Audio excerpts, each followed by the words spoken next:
As dores são muito fortes. Eu cheguei a usar morfina o ano passado. Agora já não posso usar morfina mais por causa do meu estômago.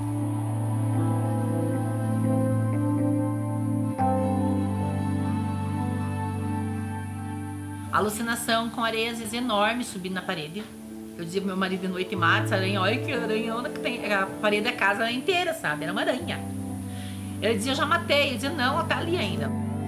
Eu alucinava muito. Então, eu comecei a ir em médicos e médicos e médicos e ninguém conseguia descobrir o que eu tinha. Meu nome é Lídia Maria Vandacheski do Prado, sou de Rio Azul, Paraná. Eu nasci, cresci aqui nesse município.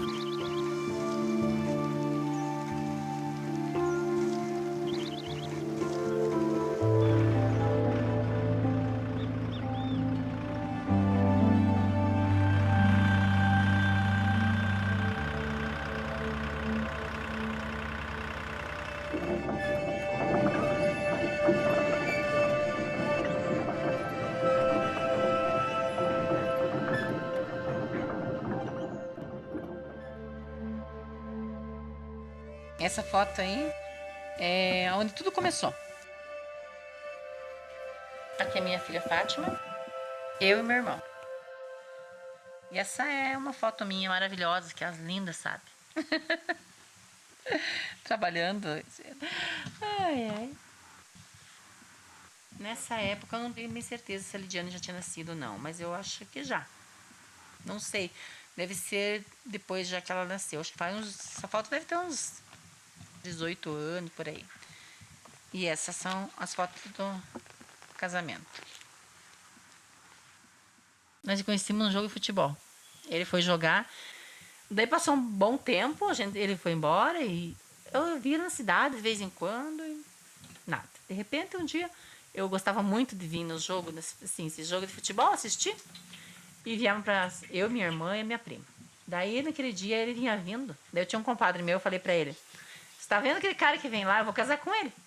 E ele começou a rir de mim e falou assim, da onde? Você tá louca, comadre? Você vai casar? Eu, não, eu vou casar. Eu vou assar esse cara, você vai ver, eu vou casar com ele. Eu respeitava muito ele, mas eu gostava dele, assim, era uma companhia boa, mas eu não o amava. Aí, com o tempo, apareceu o Taramor.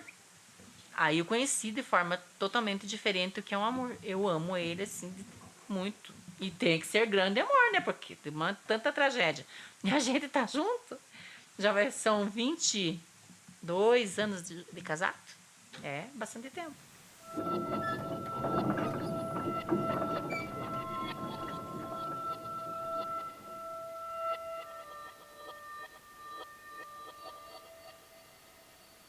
Morei desde a infância no interior. Meus pais eram agricultores, plantavam fumo. E o pai e a mãe, eles não conseguiam produzir fumo sozinhos. Eles não tinham mão de obra suficiente. Então, a empresa contratava eles, mas com toda a família. A gente ia muito pequenininho. Às vezes a gente brincava que saía do berço e já estava trabalhando. O fumo roubou a minha infância.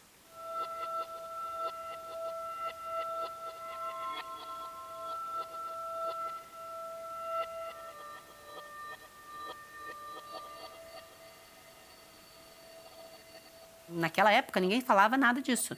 Não tinha nem noção de que nicotina e agrotóxico fazem mal. Não existia noção disso.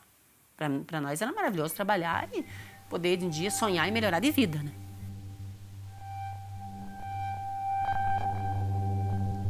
Mas o melhor não estava nada melhor, porque daí eu comecei a apresentar muito problema. Eu tinha alucinação, vômito, diarreia. Sempre eu ia pulverizar e a dor de cabeça, que parecia que eu ia estourar a minha dor de cabeça. Aí, às vezes, caía até de cama, passava aquela temporada, voltava de novo. Daí, na minha adolescência, eu entrei numa depressão muito grande, que não tinha nada que me fizesse dar valor à vida.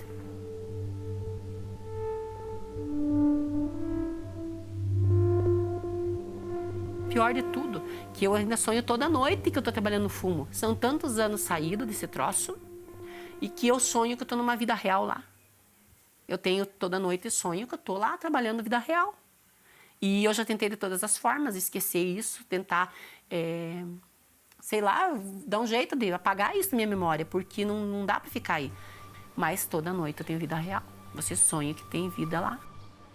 Um dia está semeando, outro dia está trabalhando lá, outro dia está vendendo fumo. Você tem essa vida ainda. É uma coisa bem complicada.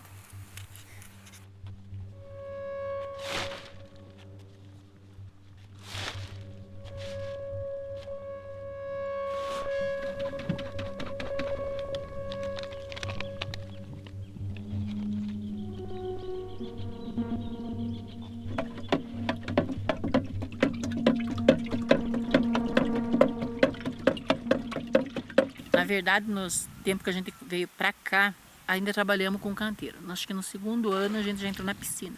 Daí coloca a lona, coloca o plástico, água, adubo e já começa usando o cobre sandox. Conforme for, eles usavam outro agrotóxico com tarde certeiro, que era a única vez que a gente usava na piscina aquilo. Aí o confidor já foi na primeira etapa, vai na etapa uma semana antes de levar para a lavoura. Ele faz o confidor de novo, que é um agrotóxico, é uma dose bem grande, que é um pacote inteiro por piscina. Você pulveriza com regador para ela ficar bem encharcada. Colocava no regador, mexia aquele agrotóxico e lavava aquelas mudas. As mudas já estão podadas, cuidadas, vão ser transplantadas.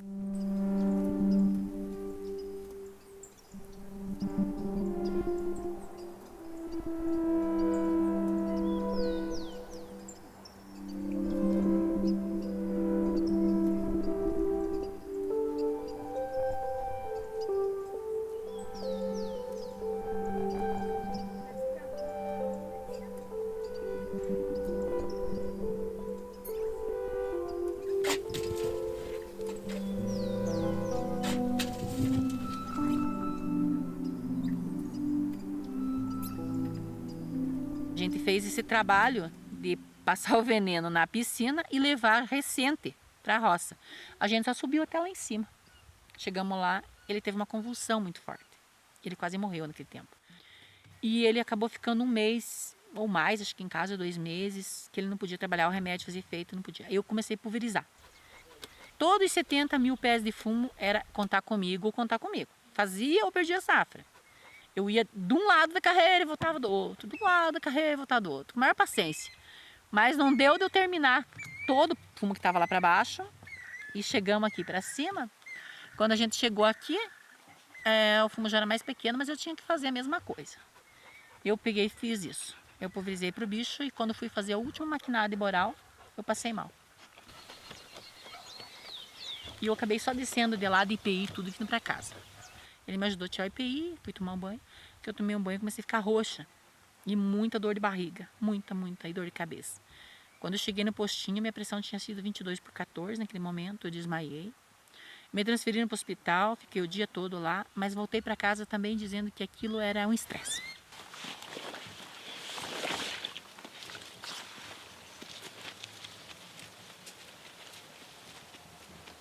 A região sul, que é onde tem a maior concentração de produção de tabaco, também é onde tem a maior concentração de pequenos produtores de agricultura familiar, que é o que interessa para a indústria.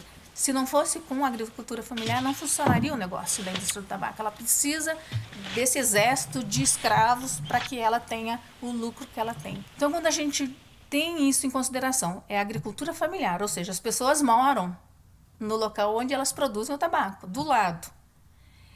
Se alguns venenos, como você lê a bula, ele vai dizer o seguinte: depois da aplicação, você deve se afastar do local de aplicação. Tem uns que são algumas horas, tem uns que chegam a 7, 15 dias. E me diz como é que essas famílias vão sair das suas residências por esse período se todo o veneno está espalhado e às vezes a produção chega na porta da cozinha.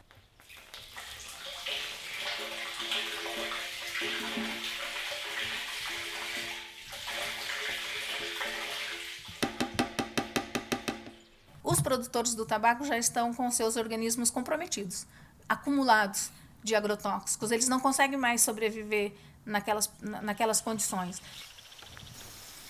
É muito veneno que é usado na lavoura, né?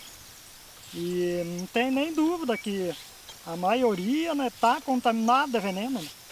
Se for fazer um exame, hoje eu acho que tudo nós que lidamos com veneno temos um grau alto de veneno. Né? Porque é lidado com veneno direto, né? A maioria tem muita dor de cabeça, tontura, vômito. Doenças mais graves e tal, câncer aí que tá matando mesmo. Agora esses dias ainda morreu meu primo e várias pessoas aqui no município já morreram de câncer.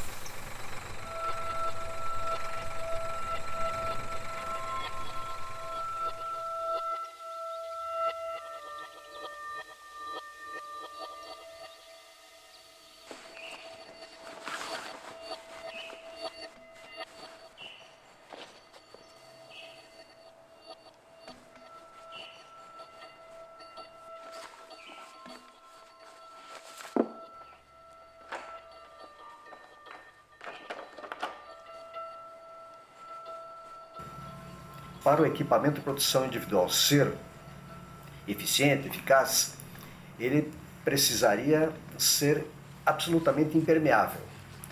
Um equipamento absolutamente impermeável impede a troca de calor. Essa pessoa morreria, então, de calor. É impossível utilizar adequadamente. Mesmo que fosse possível, a proteção não é absoluta na hora que tira, na hora que lava, na hora que descarta. Então, claro, as empresas, o empregador, o produtor do veneno coloca isto como sendo a solução, porque não tem, na verdade, uma solução, né? Então apresenta isso e aí é mais fácil culpabilizar quem não usa adequadamente. Dizer, não protegeu porque não usou adequadamente, né? Então, a colocação da solução, como sendo a solução o uso do equipamento de proteção individual, é de uma infantilidade primária, assim, né? Não tem sustentação científica nenhuma. Então, claro, melhor do que não usar nada, mas é uma coisa paliativa, temporária, provisória e que não garante a proteção de ninguém, né? Ninguém nunca me apresentou que dissesse assim, ó, teve pessoas que tiveram intoxicação, existem pessoas que se intoxicaram, existe isso. Eu sabia que as pessoas que tomavam veneno podiam morrer, mas não quem estava pulverizando ter problemas. E aí a calça por cima da bota. Mesmo assim, cruzava o veneno. E a gente falava isso para os orientadores. Ah, mas isso aí tá passando. Não, isso não é passar, isso é suor. Mas gozado, como é que tinha suor e tinha o mau cheiro do veneno no pé? Não tinha explicação aquilo.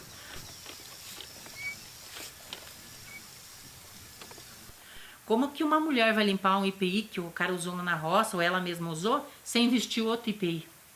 Porque aquilo está contaminado. Como que ela vai lavar aquele treco lá, sendo que ela não tem um EPI, ela vai colocar...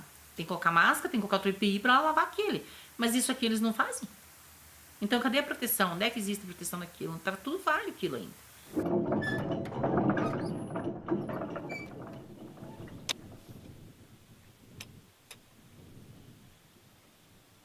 Plantado esse fumo, você vai ter que voltar para a roça fazer uma aplicação de novo de agrotóxico para controle de bicho.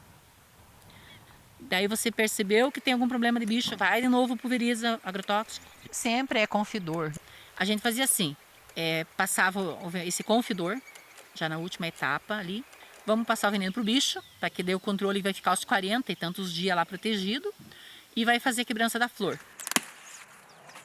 Quebra a flor, passa o outro veneno, que é o agrotóxico lá, o Prime Plus, Prime, que eles diziam, que eu acho que é o mais eficaz dos desbrotantes, que ele não deixa brotar. Teve uma época assim que o Prime Plus era coisa que eu até gostava do cheiro dele. Mas chegou uma hora que não deu mais. Parecia um perfume pra gente. Aquilo até uma altura tava bom. Você achava que mais uma etapa, uma coisa natural que tá acontecendo na lavoura e a gente fazendo. Daí chegou uns anos, mais no final do tempo, eu não podia cheirar aquilo, que eu já estava desmaiando. Quando começa a colheita do fumo, se o senhor ir lá no posto, fumicultor que venham, porque eu estou com vômito, estou vomitando, eu não como, eu não durmo. E vamos contar quantas vezes os médicos aqui no posto contaram, mas nós não falamos para vocês parem de plantar essa praga, esse fumo, parem de plantar isso. Já pedimos para vocês estão de volta aqui, estão assistindo lá no fumo, e estão de volta aqui, vendo quem morrendo. Nós já estamos acostumados com isso de falar para vocês, pedir para vocês parar com essa praga. Mas o produtor está endividado com a firma quase estão brigando, quase se briga para plantar, morrendo e plantando.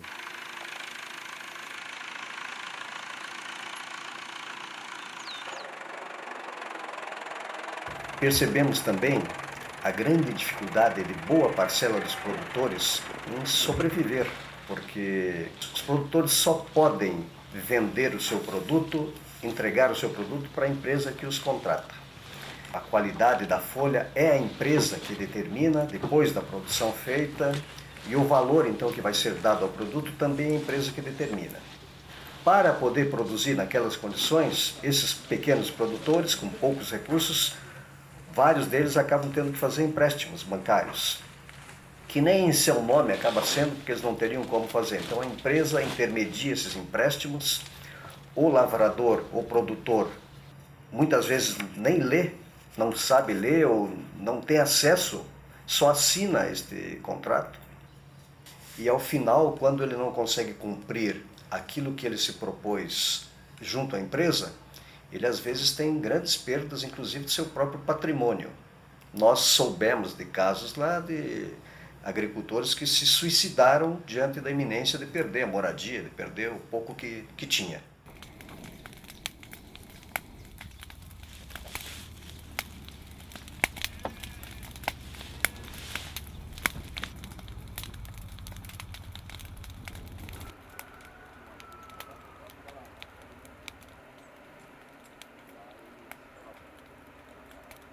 E a gente percebeu que o valor pago também pelo tabaco é um valor imposto pelas indústrias do tabaco.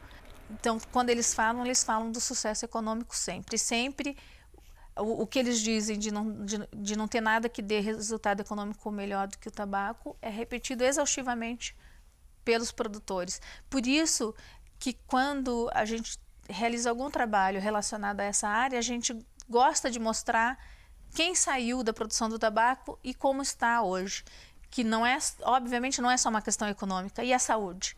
Então vale a pena, né, entregar toda a sua saúde, por exemplo, a Lídia hoje, né, a situação que ela se encontra, o próprio Valdemar e outras famílias, pessoas que se suicidaram, o fato de perder uma pessoa que poderia ser ativa, economicamente ativa em benefício daquela família, a dor que isso provoca na família, esse custo, ele não é considerado. Em nenhum momento ele é considerado. Esse custo tão grande relacionado à saúde e à saúde mental, principalmente, dessas pessoas. E em alguns casos bem extremos, existem relatos, estudos epidemiológicos mostrando a relação entre o suicídio dessas pessoas expostas a esse tempo longo de exposição a esses produtos organofosforados. Então, a ciência já definiu alguns tipos de doenças crônicas bem sabidas, bem reconhecidas, a essa relação entre a exposição prolongada, crônica, e o adoecimento ou até os casos mais graves de morte, né? E aí, esse agrotóxico também, quando ele atua no corpo humano, né, no organismo do agricultor, esse agrotóxico ele vai fazer o quê? Primeiro problema que ele vai dar, perda de audição. E que? Eu tô surdo, né? Que aí ele vai perdendo tons, né, de audição, que muitas vezes é imperceptível, né? E vai no posto de saúde, ninguém dá bola, ninguém alia isso ao agrotóxico, ninguém diz nada, né? Tá ficando velho, pronto, né? Mas aí, quantos anos o senhor tem? Tô com 56 anos. Né? Não é uma idade para estar surdo, né? E aí ele vai atuando no sistema nervoso, né? Que o principal problema do agrotóxico é a atuação do sistema nervoso, né? Então ele vai tendo amortecimento nas mãos, amortecimento nos pés, vai perdendo algumas sensibilidades, até que chega um ponto que, né, passou a intoxicação aguda, ele vai para uma intoxicação crônica, né? Como diz um amigo meu que é médico, ele explica assim para os agricultores: o agrotóxico atua onde os dois fios, né, é como se fosse fio de luz dos nervos. Então, o que acontece? Os dois fios de luz se encontram, né, e não vai acontecer nada porque eles estão encapados. E o agrotóxico vai desencapando esses nervos. Então, quando os nervos se desencapam, a hora que eles se encontram, eles dão choque. E nesse choque, que é onde eles têm amortecimento nas pernas, isso também vai passando imperceptível. E aí, quando chega no estágio mais, digamos, avançado, ele vai ter a depressão. Ele vai entrar no sistema nervoso. E aí ele vai entrar em depressão e ele vai tentar o suicídio. Isso é o caminho do agricultor, não que trabalha com fumo, que usa agrotóxico, né? Quem trabalha com fumo é mais grave, porque tem todo o estresse do instrutor lá na cola dele, tem o estresse da safra que tem que secar, tem o estresse de tudo isso. né? Mas usou agrotóxico, o caminho da pessoa é esse. No Rio Grande do Sul tem muitos estudos que estão demonstrando que o uso do agrotóxico, principalmente no fumo, no caso lá, está levando ao suicídio, né? Então, muitos chegaram a tentar 2, 3 vezes para conseguir na terceira se suicidar. Por várias vezes meu marido me pegou eu tentando ir tomar os venenos e me matar. Eu não queria viver mais. Hoje para mim já tinha dado o que tinha dado. Não podia mais trabalhar, não podia mais viver uma vida normal. Estava vivendo uma vida totalmente diferente e vendo no meu corpo todos os efeitos acontecendo. Ora uma coisa, ora outra coisa acontecendo. Eu não queria viver mais, ter que enfrentar isso. Acho que eu tinha medo de enfrentar isso. Quando eu estava plantando ervas medicinais, outros pro feijão, milho, ervas medicinais, né? Não dava nada disso, Deus sabe o que na cabeça da gente passava, né? Eu estava calmo, sossegado, trabalhava numa boa, dinheirinho sobrava para mim, tinha alimento, tinha dinheirinho sobrando, pouco, mas sobrava, e com fumo não me sobrava nada, eu tinha que ir para com fumo, eu tinha que ir trabalhar para o outro, ganhar dinheiro para eu manter a casa. Então, que lucro que eu estava levando? Quando eu vi eles apresentaram só dívida e dívida, Deus o livre, eu não sabia o que fazer, fiquei tipo louco, cara. Pensando nessa dívida que eu fui para cá tomar veneno, tomei veneno e internado no UTI. Todo mundo diz, e é verdade, deve ser, que é dos fumos, né, desses venenos, que ele dá essa loucura na pessoa. Quantos e quantos aqui os fumageiros que trabalham com fumo não se enforcam? A maioria morreu, se mata ou enforcado, é fumicultor. A gente vê gente que se enforca, suicídio, né? E, na verdade, uns que tomam veneno. E aumentou muito as pessoas que bebem veneno. O problema é a ligação entre agrotóxico e a depressão. Está ligado ali. A depressão, a pessoa não nasce com depressão. O trabalho com agrotóxico torna a pessoa depressiva.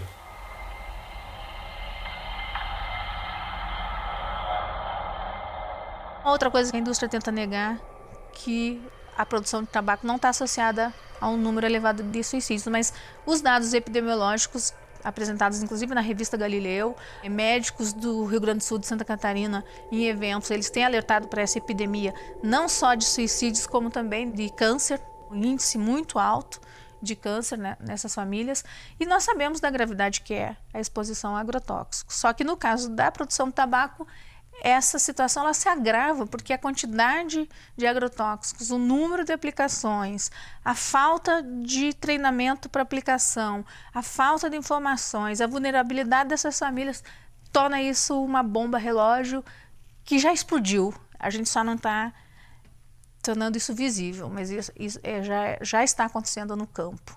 E o fato de estar respingando aqui nas cidades já mostra isso.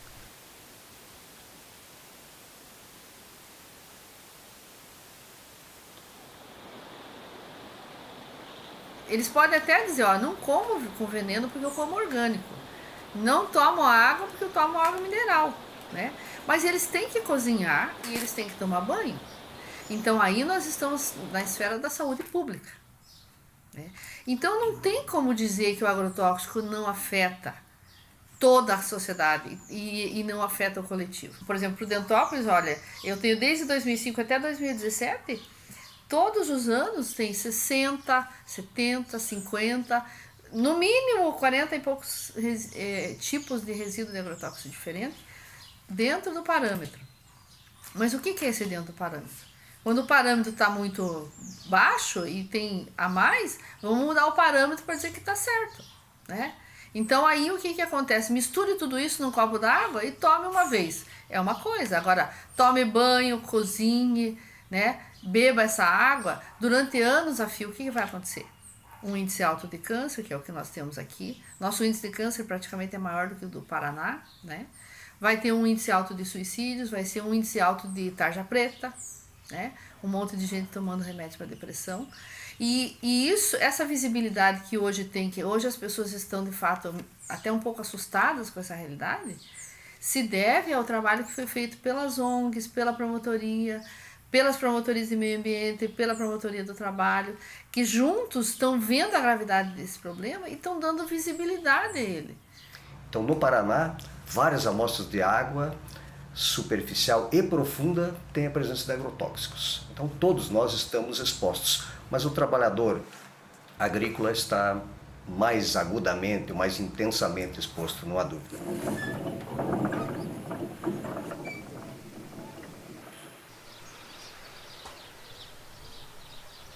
Eu fui em vários médicos especialistas, muitos deles particular, porque eu queria melhorar, né? Eu precisava melhorar para voltar a trabalhar, porque como que eu ia viver? Eu dependia da fumicultura para mim poder pagar minhas contas, para viver, né? Porque era isso que a gente vivia lá. Então, eu comecei a ir em médicos e médicos e médicos e ninguém conseguia descobrir o que eu tinha. Ninguém conseguia descobrir. Tomar remédio não melhorava nada e continuou. Até que uma neurologista me encaminhou para as clínicas.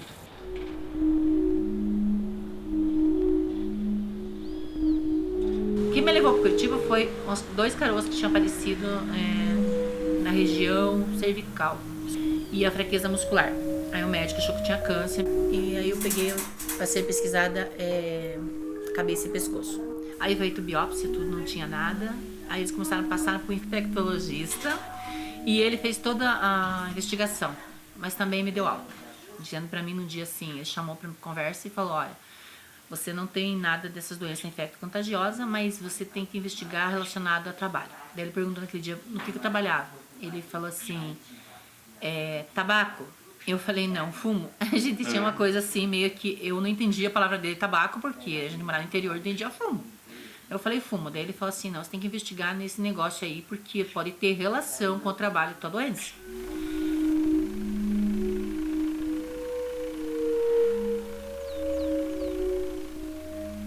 Nisso, né, em 2007, eu comecei, acho que foi o último ano que eu pulverizei, eu comecei a pulverizar a lavoura.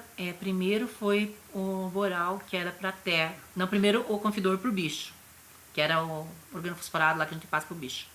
Depois eu passei o boral. Nessa ida que eu fui para a roça, eu levava água na carroça e no tambor.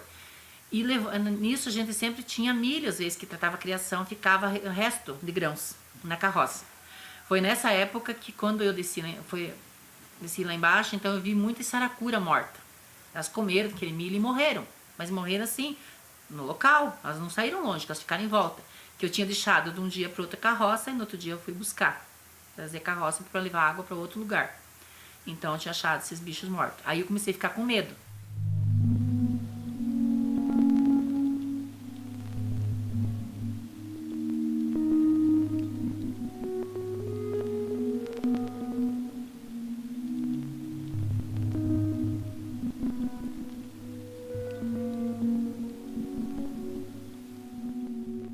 Eu pensando assim, já tinha o médico de Erasto dizendo que era para mim procurar investigar um negócio em relação ao trabalho, que eu estava doente, poderia ser alguma coisa, mas ele não sabia. E aí todos esses bichos mortos lá, se o bicho morre, então nós, como é que seria? Aí eu procurei uma neurologista em Curitiba. Nessa neurologista eu fiquei por muito tempo, ela investigou todas as doenças, eu não tinha nada compatível com o que estava acontecendo. E ela me mandou uma carta, onde eu levei essa carta para o Hospital de Clínicas. E numa consulta endócrina, eles me mandaram para o setor de envenenamento. Chegando no setor de envenenamento, eu encontrei a doutora Marlene, que me atendeu, mas que também me passou para mim numa outra consulta, aonde foi que eu encontrei o Marlon e a Yumi. Ela veio atrás de um diagnóstico. Ela já tinha passado por vários serviços de saúde e queria muito saber o que ela tinha. Então ela estava muito aflita com essa situação. E aí a gente conversou, ela me relatou da exposição aos agrotóxicos que ela teve desde criança, né? Das intoxicações agudas que ela teve, contou essa história, tanto pelos agrotóxicos quanto pela folha do tabaco, e também trouxe várias notas fiscais de compra de agrotóxicos de diversos ingredientes ativos, né? Quer dizer, a exposição dela era de muito tempo e a muitos produtos. Fiz um relatório de exposição, né? No relatório de exposição, a gente fez um estudo sobre a toxicidade desses produtos que estavam nas notas fiscais e aí ela foi atendida pelo Centro Estadual de Saúde do Trabalhador. Fez-se uma junta médica, então participou a doutora Heloísa, uma referência nacional da Universidade Federal do Rio de Janeiro, do ambulatório lá de toxicologia. A doutora Antonieta, e também nós convidamos a médica do município, porque na intenção também de fazer um processo de formação também, haja visto que da dificuldade dos médicos aqui no Paraná de fazerem essa avaliação. A dificuldade, inclusive, por parte do médico em afirmar o diagnóstico, o nexo com o trabalho, por medo, às vezes, de ser processado, uma vez que sua hipótese diagnóstica não se confirme. O que não tem sustentação também, na verdade, porque o médico pode estabelecer hipóteses diagnósticas, depois serão confirmadas ou não. Mas como mexe no centro do conflito capital-trabalho, sempre que envolve saúde do trabalhador, há por parte de vários médicos, da maioria dos médicos, até eu arriscaria dizer, um certo receio. Então acabam procurando não estabelecer o nexo, não estabelecer sequer a hipótese do nexo do adoecimento com o trabalho. E eu fui para essa junta médica, onde participou uns médicos que me atendiam, e a doutora Heloísa, a doutora Antonieta. Mas naquele dia eles não me falaram nada. Demorou um tempinho ainda. Eu voltei para Curitiba de novo, eu já estava mais mal, porque eu já não podia mais andar, estava numa cadeira. Daí a médica chegou, abraçou, ainda riu, falou assim, que bom que você está aqui. Nesse momento eu reclamei que para mim não era bom, porque eu estava numa cadeira, já não podia mais andar sozinho. Então essa médica pegou e me atendeu novamente, e daí ela explicou sobre o laudo. A senhora Lídia Maria Bandacheski do Prado, 33 anos, residente em Rio Azul, Paraná, com história de exposição ocupacional e ambiental aos agrotóxicos, organofosforados, herbicidas e outros, nas plantações de fumo há mais de 20 anos, foi atendida em 14 de setembro de 2010. A mesma vem sendo acompanhada pela equipe médica do Centro Estadual de Saúde do Trabalhador, SEST Paraná, a qual solicitou esta reavaliação. Destaca-se, entre suas atividades laborais realizadas no cultivo de fumo, o uso de pulverizador costal e manual e bomba de dispersão, o que ocasiona uma exposição direta e intensa aos agrotóxicos, tendo já apresentado sintomas e sinais de síndrome colinérgica aguda quando foi atendida de emergência, evoluindo com tonteira e dificuldades para andar e fraqueza nos membros inferiores, apresenta perda da força muscular em membro inferior, impossibilitando-a de deambular, estando restrita à cadeira de rodas. Apresenta ainda tremores e fasciculações em membros superiores e membros inferiores. A evolução clínica e neurológica da paciente, afastada a outras hipóteses diagnósticas, evidencia uma intoxicação crônica decorrente de exposição ambiental e ocupacional aos agrotóxicos de reconhecido potencial neurotóxico. Quadro este que a impossibilita de realizar suas atividades laborais e do cotidiano. Portanto, recomenda-se o afastamento das atividades laborais por auxílio acidentário. Recomenda-se também que a paciente continue em acompanhamento periódico das suas condições de saúde, com fins terapêuticos e preventivos, objetivando a melhoria da sua qualidade de vida. Curitiba, 14 de setembro de 2010, doutora Heloísa Pacheco Ferreira.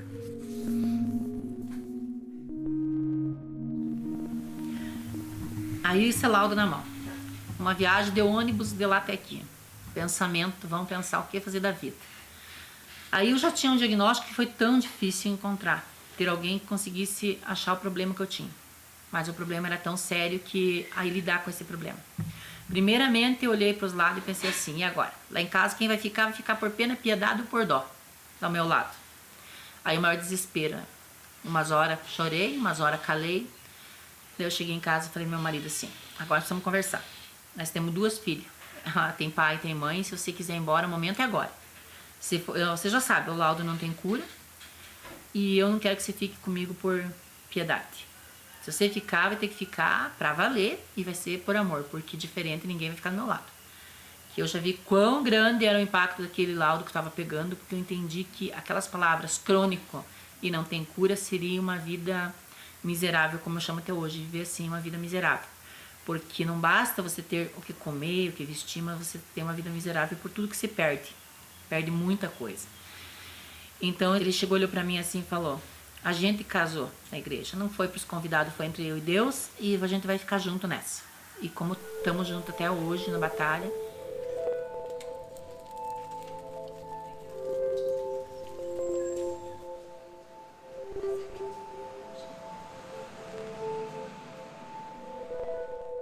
Com a assessoria e a avaliação da doutora Heloísa, nós aprofundamos o estudo, então, das intoxicações crônicas. Inclusive, nós fizemos uma articulação aí com a Universidade Federal do Paraná e foi feita uma pesquisa, né, sobre o trabalho na fumicultura e com foco para as intoxicações. Não é porque não existiam casos de intoxicação crônica, é porque ninguém identificava e ninguém notificava, né? Então, isso é para percebermos como há uma omissão e um ocultamento desse problema que é gravíssimo. Pessoas adoecem, morrem, se suicidam por causa da intoxicação crônica. Ficam surdas, ficam com câncer, ficam tetraplégicas por causa dessa intoxicação. Isso não é sequer identificado, muito menos tratado, controlado, prevenido, que seria a função básica do sistema de saúde, né? O resultado da pesquisa, o resultado dos dados epidemiológicos do Paraná mostram que existem bastante pessoas expostas e poucas delas conseguiram o reconhecimento do diagnóstico de intoxicação crônica. A gente estima que exista muito mais. Tem uma pesquisa da Fiocruz, já até antiga, que estima que cada caso de trabalhador intoxicado que se diagnostica, existem 50 outros não diagnosticados. Então, é uma tragédia assim, de saúde pública, né, a questão da intoxicação por agrotóxicos, né? Para o diagnóstico da intoxicação crônica, como implica no estabelecimento do nexo com o veneno, esta pesquisa também acabou construindo um protocolo de investigação, onde estão dados os passos essenciais para que se possa dizer: isto aqui é um caso de intoxicação crônica, ou tem grande chance de ser, por tais e tais aspectos, né? E aí esse trabalho veio vindo até que hoje a gente tem, o estado do Paraná, acho que é um dos primeiros a ter um protocolo que deve ser usado pelos médicos na Secretaria de Saúde quando ele recebe o paciente, né? Então, a primeira pergunta: qual é a sua profissão? Ah, eu sou agricultor. Ah, o senhor usa veneno? Ah, uso. Qual? Porque ali você sabe qual é o tipo de agrotóxico e aí você vai saber o que isso pode causar de danos para aquela pessoa. Se você tem um agricultor que vem por intoxicação, né, o médico não pergunta para ele: você usou veneno? Que veneno você usou? E não põe isso no prontuário dele. Esse prontuário dele pode mais tarde servir de prova para ele poder entrar com uma ação contra a empresa. Mas se nada tiver registrado, se colocar lá virose, ele não tem o que fazer contra a empresa. E daí ele vai ter uma intoxicação crônica, de repente vai se matar, ou de repente vai ter um câncer, e ninguém vai dizer que isso está relacionado ao agrotóxico. Enquanto continuar tendo veneno, vai ser essa coisa aí. Gente adoecendo, morrendo. E quantos que morreram sem ter nenhum diagnóstico, não chegaram a isso, né? Como se eu tivesse morrido aquele dia que eu passei mal lá na roça, né? Eu não teria um diagnóstico tão completo, um laudo desse tamanho que nem eu tenho, né? Que é o nexo causal ali, jamais teria. Todos os sonhos, tudo aquilo que você pensou, idealizou, deixar tudo para trás e vir para um novo desconhecido. Qual o meu interesse de falar da minha vida? Eu não gosto muito de expor minha vida. Só que o dia que eu decidi expor minha vida, eu coloquei isso por quê? Para as pessoas entenderem: veneno faz mal, veneno mata, e se não mata, fica nesse jeito que eu tô vivendo. Então, é uma coisa assim que esse laudo continua impactando. Não foi só no momento. E ele vira a vida da gente assim, acho que de ponta cabeça. Porque é que nem até hoje eu falo. Eu tinha braço para trabalhar, eu tinha força, de repente eu perdi tudo isso, vai ficando só palavras. O meu trabalho hoje é outro. Ele focou numa luta, nessa luta que nasceu dessa desgraça, porque era praticamente uma desgraça que foi levar a uma reação para a luta. Porque você não desiste disso jamais, porque o estrago é muito grande e dói o que aconteceu. Acho que a dor que você te causa, ela te faz mover céus e terra para procurar justiça por isso.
tarde a todos e a todas aqui presentes.